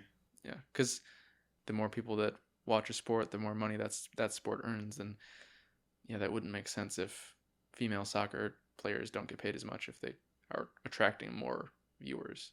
Yeah, and you could even talk about this with college athletics there's been a lot of stuff in the news with how they want to be paid, especially these college football players, because they're earning their schools millions and millions of dollars, at least the top programs are. And they're basically doing it as free labor. Yeah. Is that how it goes for all schools, really? Or most schools? Well, see, that's the problem, or not the problem, but that's the issue, that you have these large schools that have a lot of interest and viewership and sponsorships that are making a lot of money, but then you have smaller schools that don't have that Yeah. attention and sponsorship. So there's also a difference in like how many people are viewing different sports, Right. right? Because a ton of people around the country watch college football every Saturday, but and college football is widely available on your local TV stations or on ESPN or whatever. Yeah. But a college field hockey team or college lacrosse team isn't getting Right. the TV deals. So how do you balance out, like, the football team at Alabama is making all this money? How do we share that with the Alabama women's lacrosse team? So it's kind of like, I see where they're coming from, where it's like all college athletes should be paid, but there's also a lot of other sports and smaller schools that are still not making money. Yeah. I mean, I guess they could be paid proportionate to the amount of interest there is in that sport, so that the Alabama football team would get paid more than the Alabama lacrosse team. And then at least they're still getting paid something. Yeah, so they came out with a rule where athletes can make money on their name, image, and likeness, which just happened in the last few years. But basically, if you're a star football player, you can go out and be on TV commercials. You can get sponsorships for yourself. That wasn't allowed before? No. Huh. Because it was all under the guise of, like, these are student athletes. Oh. And they're not allowed to be paid for their It seems weird. opportunity to play sports at whatever school they're at. Yeah. One other factor that goes into potential inequalities in sports is genetics. For instance, like, if you happen to have the right body type to be a swimmer, you probably can be more likely to be scouted by people looking for swimmers. Like, get the Michael Phelps body, than if you've got, not proportional length of your arms and legs for what, like, the ideal swimmer has. Then even if you want to be a swimmer, you're probably not going to have as much success as somebody who just so happens to have the right body shape. Or, same goes for whatever other sport body shape combination you could think of. But one thing that we were talking about right before we were recording that you were asking about is there's this thing with hockey players, and professional hockey players are much more likely, or very likely, to have January birthdays. Oh, yeah. So it's not just about genetics either. It's kind of like luck in general with the circumstances that you were born into, whether that's like wealth or, what type of body shape you have, or if you're going to be tall or not, but also literally just what day your birthday is on. And this is why it exists for hockey players. And I don't know, they might have changed this in the past few years, but according to Outliers, a book by Malcolm Gladwell, which basically it just kind of looks at how people got the success that they got. And it goes through, like, lots of different cases of why the stereotype exists that Asian students are better at math, and, like, how Bill Gates became a billionaire, and hockey players with January birthdays, and NBA players, and, like, everything like that, and all the factors that were outside of their control that went into their success. And for hockey players, one thing that Malcolm Gladwell noticed, or maybe somebody else noticed, he's just reporting on it, either way, is that when you get to the professional level, it's like something like 90% of the players have birthdays in January. And this is because in youth level hockey, the age groups are just on a year basis. So it's like if you were born in 2010, you're just with all the other kids who were born in 2010 for that group of hockey players. Which means somebody might have a birthday on January 1st, 2010. Somebody might have a birthday on December 31st, 2010, which is basically a whole year apart, but they're in the same age group.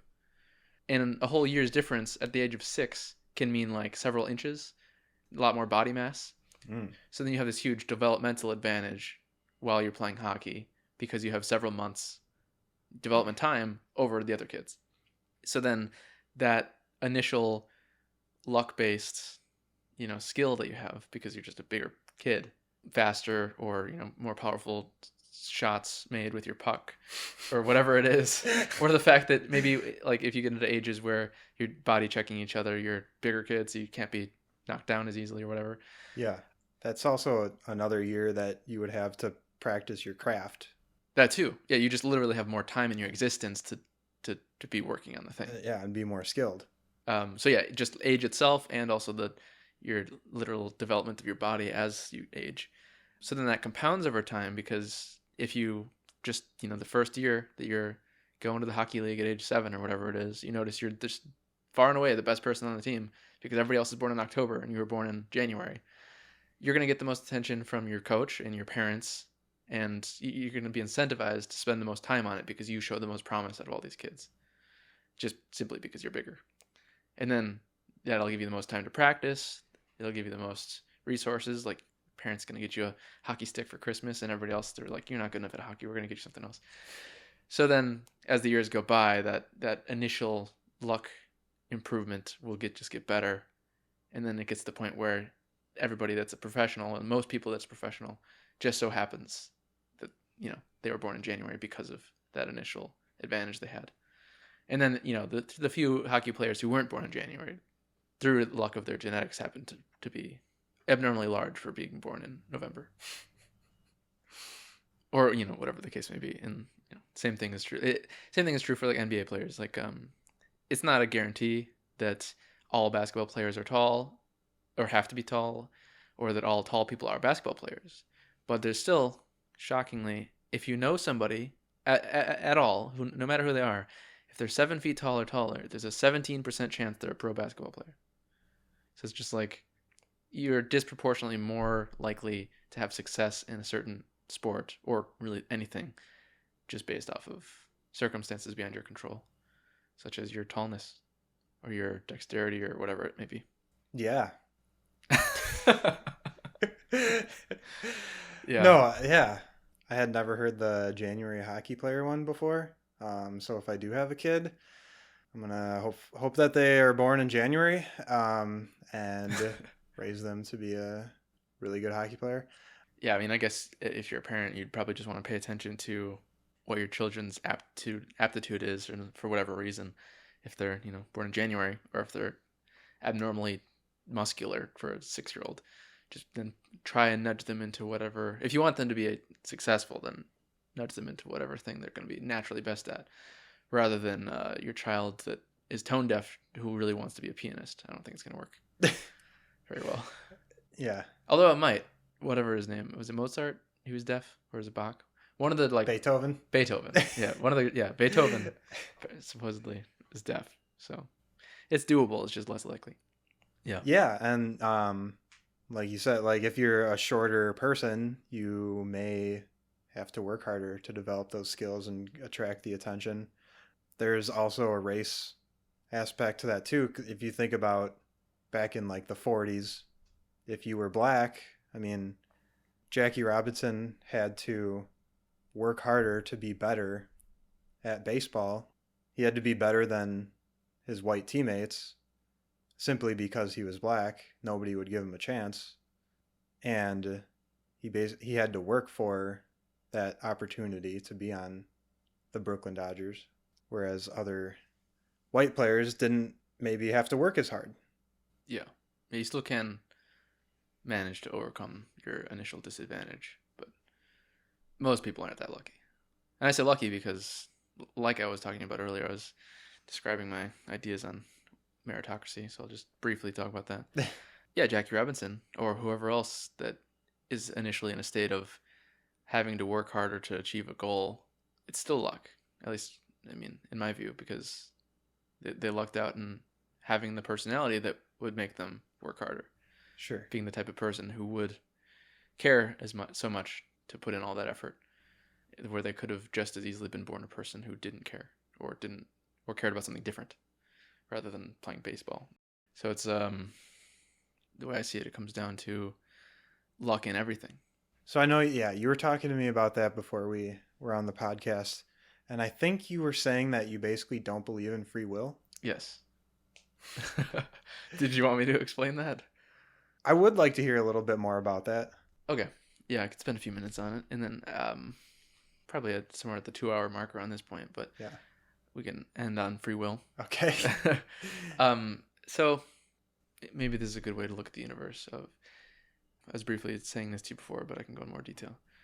If you look at the universe in terms of cause and effect, I mean, obviously that's how things work. You lift up a pen, and when you let go of it, it gets taken down to the ground and dropped. It falls. Gravity works its magic. If you stub your toe on something, it hurts. Signal goes up your toe into your brain. If you blow, you send air, and that air might affect other particles, like the butterfly effect, in a way where like things in the past have a way of, no matter how unforeseen, affecting things in the future, and it's because everything affects everything else. You can't really escape this cause and effect. It's like a chain of dominoes that started when the universe began, or whatever, and every other particle, every other action in existence that has ever happened goes on to affect other things. So this idea of free will is essentially saying that you can somehow alter this domino effect from the outside and change the course of these dominoes, when in reality these dominoes are the only thing in the universe. There's only cause and effect. There's nothing that can somehow, without being caused, affect something else. So when you think of free will, you think of your own willpower affecting the course of events. You can think of like, I have the ability to choose to do something that changes the future. And I think there's maybe a misconception here, because free will does not mean there's no such thing as will. You do have that willpower. You do have that choice. You make choices all the time. But your choices couldn't happen any other way. And your choices aren't really made by you. For instance, you don't control the neurons firing in your brain. Like, you have no conscious control over those. Those neurons are themselves the effect of previous causes. That's what I should say. So, the chemicals in your body, what you ate, everything that's happening around you, what influences are coming in from what other people say to you, what advertisements you might see, what smells and sights you have, everything in the outside world affects you and formulates thoughts in your brain that you don't choose. So do you think we are programmed? I wouldn't say programmed, because that would have... Do you believe in the lizard people? No. It's a good way to look at it, though, because I wouldn't say necessarily programmed, because that would imply a programmer. Okay. It's a certain matter of saying it, because you could say, yeah, there's a programmer, and that programmer is Mother Nature. That programmer is evolution, or that programmer is the happenstance of the universe. I don't want to convey the message that programmer is like a literal intelligence, like God or another person or whatnot. But yeah, basically we are programmed. We have DNA, or we have thought patterns. We have ways of acting that are beyond our control. So I think a good way to look at this free will illusion is like life is a movie, and you are the main character. Now, the main character doesn't have a say. They don't write the script. They merely say the lines. So I just say the lines. I'm just living out this adventure, seeing how it will unfold, and I don't have any true say over it. I feel as if I do. I inhabit a character, but, I'm just a character written by the universe, basically. So we're basically all in our own role-playing game. I mean, yeah, we share the game together. Yeah. We're in one large role-playing game. Yeah, it's like it's a type of game that makes you feel as if you have choices, but it's all been pre-decided. So it's like the difference between being a actor and being a character, because if you're the actor who plays the main character of a movie, then you can read the script and you know what happens next. That's not the situation we're in. We're in the character's position, so we don't know what will happen next. Because often I try to describe the lack of free will to people, and their initial response is that it's depressing, or that it removes all meaning from life, or that they might as well just go kill themselves, or whatnot. But I don't think that's the case at all, because the determinism of the universe does not mean that you know how your life will unfold. And it doesn't mean it's not worth experiencing it unfold. You might as well just stay in your role. I mean, you can't leave your role. Even any attempt to leave your role or to change your role is still your role, you know. You might this moment hearing these words decide to cut off my head and rip off all your clothes and go dive into the ocean and then try your hardest to become a lobster. I don't know. But if you were to do that, it would be your programming to do that. You know what I mean? Could I become a lobster? I mean, there's things that are controlled by what is actually possible in this world. I don't think you could become a lobster. You could try to become a lobster. Okay. That'd be kind of neat. Yeah. Well, lobsters creep me out. And I find it very weird that we eat them. And that's not even from the perspective of a vegan. I stopped eating lobster like several years before I had the recognition that I should become vegan. Because lobsters, for one thing, they're gross. They're bottom feeders. So they're eating the garbage of the ocean and then we're eating them. Weird. And for another thing... And they're a delicacy. Okay, that's another thing. They weren't always a delicacy. Kind of like the artificiality of the value of diamonds. Sure. Lobsters were prison food in the Civil War. Wow. And somehow over that time period, they got rebranded to become some sort of delicacy. They are not. And they are not rare either. They're very common. Right. So there's no reason that they would be a delicacy. Huh. And the third reason that I find them, that we shouldn't be eating them, is because they don't seem to want to be eaten, and they're very hard to eat properly. The only way to eat them without them killing you is for you to boil them alive, which just seems extremely weird and fucked up. Like, yeah, if that's the only way you can actually make something healthy to eat is to boil it while living, I think that's indicative that you should just leave it alone. Yeah, I haven't had lobster in years, but they're like bugs. They literally they're like ocean bugs. They're ocean bugs. But what were you gonna say? I was just gonna say, like, yeah, I always didn't really see what the big deal was because I hated cracking open like the legs to get like the meat out. Oh yeah. And like it was just a giant pain in the ass to get this tiny little like portion of food. Yeah. I used to actually really like lobster. But then this realization kind of struck me when I went to Maine, where there's many lobsters. And I don't know, just seeing them so much in every restaurant in their tanks and then like eating them so often, I just had this wave of revulsion about the whole thing. Yeah. Oh yeah, one thing else about free will is that I should say is, for instance, let's say that genuine randomness exists in the universe. That like, let's say your decisions aren't just a matter of cause and effect of like every little thing leading up to what you would do next. So that, because if that's the case, you really can't claim ownership over your actions because you didn't control all of your influences that cause you to think what you think or cause you to say what you say or do what you do. Let's say though that in your head there's literally like just pure randomness. There's no way of predicting, because this might exist with like quantum mechanics. The state of a particles as of right now seems to be undeterminable. It just happens how it happens. So let's say genuine randomness exists, and that is the reason for your thoughts being the way they are. I mean, even still, no free will, right? That genuine randomness is not controlled by you. It just so happens that the thought pops into your head out of nothing that you want to go jump into the ocean, become a lobster. Like that, you can't take credit for that. You know? So this idea of free will doesn't make sense with what we know about how the universe works. Because you can't escape this chain of causality. You are part of the chain of causality. You aren't outside of it. Which goes into what I was just saying earlier about every success you earn in life, or the inequalities that exist within sports are really at bottom a matter of just luck. Yeah. Because if you are the person who reacts to hearing that there's no free will by killing yourself, I mean, sorry, that sucks, but that is how you react. It's just the type of person that you are. Interesting. You don't have to be that person, though. I mean, no reason to kill yourself.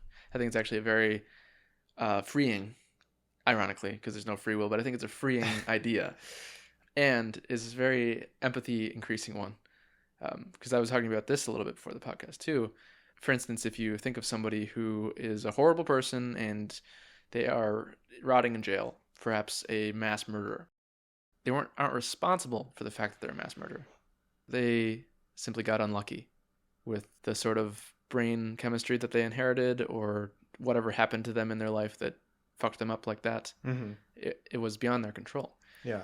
That's not to say we should just let people be mass murderers. You should still probably prevent them from committing more murder. But it is to say that there's no point in punishing someone for it. What good does that do? Hmm. It's not as if people, like, you can really blame someone for it. Hmm. At most, you can just say, I'm sorry that that's who you ended up as, and we're going to make sure you don't murder any more people. But it doesn't make any sense to hate someone for it. So you could just turn them into a bunch of Dexters and teach them only to kill certain kinds of people. Or, I mean, you could still lock them up, but you could, it would be an incentive to make prison just a safe space to keep dangerous people outside of society, but it wouldn't have to be a bad place, you know? I'm very much a fan of Norwegian prisons. Oh. They basically are like apartment units that you can't leave. And then they even have classes too. Okay. Where as a inmate, you can learn cooking, you can take ethics classes, you can basically live your life as you'd want to live it, except for the fact that you can't leave. Yeah. More of a reformatory program. Right. And that's the thing. If you do reach a point where society can say, yeah, I believe that you won't kill any more people, then you let them out, and there's no reason for society to hold a grudge against them, because now they are a changed person. Is that because of their free will? Or no, is that it's because of this their willpower, this script that they didn't have any say in writing, that yeah, and I mean also outside influences that themselves no free will involved, but the fact that there's a difference in outcome that happens if I decide to be nice to you or mean to you. It's not so much that I have free will in deciding to be nice to you or mean to you, but there is a meaningful difference in what will happen next, because whether we have free will or not, which we don't, we are experiencing it. And an experience is much more pleasant if I'm nice to you and if you're nice to me. So it does matter how we treat each other and what we do. So it's not to say that we need to resign ourselves to some bad fate, or that we can't try to improve other people. Just because you don't have free will doesn't mean there's no reason to make other people better or make yourself better. It just means that process of making people better is what will happen. Do you have a problem with that idea? No, I guess I'm not really sure what to think. I've always struggled with that idea of free will versus destiny or fate. I think you definitely bring up some valid arguments. Yeah, I think maybe there's just a way that people talk about destiny or fate that it isn't right, because it doesn't have to be someone decided it, It's just it's just the course of events led that way. There's no God who has preordained everything. It's just that things fall as they will fall. And also it's not that you can resign yourself to your fate, because you don't know your fate, and you never can. The only conceivable way to know your fate is if we could somehow analyze every single particle in existence to determine that every tiny, the minutest detail of what will happen next. So if you could actually see the future with all precision, then maybe you could say your fate is sealed. But your fate really isn't sealed from your perspective anyway, because you don't know what it will be. So I'm gonna have to think about that. Yeah. And one final note also is that the concept of free will is definitely incompatible with the concept of God. I mean, you would think that it wouldn't be this way, but it seems to me that the people who often believe in free will, the strongest, are the people who are religious, in my experience anyway. But the very idea of a omnipotent, or not even just omnipotent, all you need is omniscient. If you say God is omniscient, he knows all, or it knows all, whatever, then the future is known. If God knows how the future will turn out, he knows what you will do. So then to claim free will is to claim that you could surprise God. God can't be surprised because he knows all. It's like a self-contradictory idea. So if you are religious in that way, then you also have to give up on the notion of free will, because I mean that would be spitting in the face of God. Yeah, I think it all comes down to what you said, is just how we don't know what our outcomes are going to be. Yeah. Which makes that seem like we have choice. Right. And because also your thoughts kind of appear from nowhere, and they happen, within inside of your own perspective. This narration that you have going on in your head of your identity, who you are. Your thoughts just pop into there, and you are inhabiting your own body. So when you move your finger, feels very intentional. And I mean, it is intentional. Maybe I should talk about that a little bit. So it feels like it's a choice. It's a thing that you solely are in charge of, but it's not you solely. But what I mean about intentionality is there's still a difference. Without free will, there's still a difference between doing something on purpose and not. Mm-hmm. There's still a difference between wanting something to happen and not. I don't want you to splash hot coffee in my face. And if I sneeze, it'll be involuntary. And if I write down something, it'll be voluntary. Those words still mean something, even if I don't ultimately have freedom of will. So what if right now I went in your kitchen, got a knife, and stabbed you in the face? Yeah. That would definitely alter my outcomes in life. But if I chose to do that, isn't that free will? How? Why? You didn't... Like, my life would be dramatically different. It would, yes. If I walked out of here, never stabbed you in the face, and I would go live my life. Yeah. Versus I kill you and I face whatever consequences come from that. I think that maybe there's two things to be said here. This idea of possible futures is like an abstraction, Only one of these futures will actually happen. So the fact that you can think of a future where you stab me in the face, but it doesn't happen, doesn't mean anything really. Like you are going to act the way you will act no matter what. Even if that means stabbing me in the face or not. Like whatever, we don't know what it is, but whatever it ends up being, that is the way that you will act. That is the thing that will happen.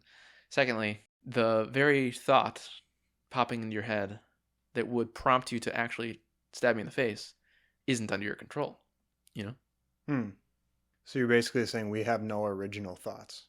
Like they don't... I got that from somewhere. I mean, even if that somewhere was simply your own brain, you didn't make it in your own brain, if that makes any sense. Like, I mean, I do question the idea of anything being truly original. I think we, perceive influences from all around us, no matter how slight, and those inform our decisions. But yeah, let's say it does originate from entirely inside your own head. Just because it comes from you doesn't mean that you created it. You would have to somehow create the idea before you had the idea for you to be able to claim ownership over it. So there's these multiple universes in which my mind is living in. What? No, I mean, when you have a thought, that thought arises, but you didn't make it arise. This autobiographical you that you feel you are. You don't form your thoughts; they arise independently of your autobiographical sense, because this sense that you have of your willpower or whatever, it's not your entire brain. There are parts of your brain that are closed off from your experience. So, yeah. There's certainly a possibility I'm not describing this well enough. So if this does intrigue you, feel free to look up more about it. I'm sure you'll find better arguments than the ones I've made. Yeah. Yeah. Okay, so I think we've been talking long enough. Before we end, one thing that I like to do sometimes is to ask you to give the audience some sort of suggestion of how they could spend their time. Perhaps a book you've read, movie you've watched, song or artist you like. Something that the audience could actually do. Before I answer that question, can I ask you a question? Sure, by all means. Your show is called The Regular People, right? Regular People Podcast. Regular People Podcast? Yes. At what point does somebody become not regular enough to be on your show? Like, what parameters do you have in place? That's a good question. Like, how many Instagram followers do I need, or how many degrees do I need to have before I'm not regular anymore? I've thought of this. The idea or the potential of having somebody on the podcast who, let's just say, like, is famous. Could I still have them on the podcast and call it the Regular People Podcast? And I think I could, as long as I talk to the famous person about the ways in which they are a regular person. You know what I mean? So, like, let's say I have a world-renowned actor on the podcast. I could keep the topics about their regular day-to-day life and not about their acting or whatever it is. And I think that would still qualify as regular people. However, that's unlikely. But maybe a good indicator of if you're a regular person is if you still have to work for a living. Hmm. If you're not living off of your own fame, like if you have enough Instagram followers that is what is paying for your life, then maybe you're not a regular person anymore. If you have a lot of Instagram followers, but you still feel the need to work in some job, then you're a regular person. That might be the distinguisher. Okay. So like a professor who has a PhD in something, that's still probably a regular person. Okay. Being a professor, I feel like, is a regular job. As long as it doesn't become so extraordinary that it's like, I don't know, some sort of job that you kind of associate with amazing, far removed lifestyle. That's probably a regular person. Okay. But I did name the podcast that in anticipation of that not being a problem, of most people just being regular people. But so I guess we'll cross that bridge when we come to it. If somehow I get somebody on the podcast who is incredibly successful or famous, then I guess I'll have to rename the show. Okay, thanks. I had to ask you that. Is it because you're secretly famous? Well, maybe. I would never know. Not due to my own free will, but certainly not. Yeah, so let's end it on something that you think the audience should do with their time. Sure. I would say that in the last few years, I have thought more about the importance of spending time with my grandparents.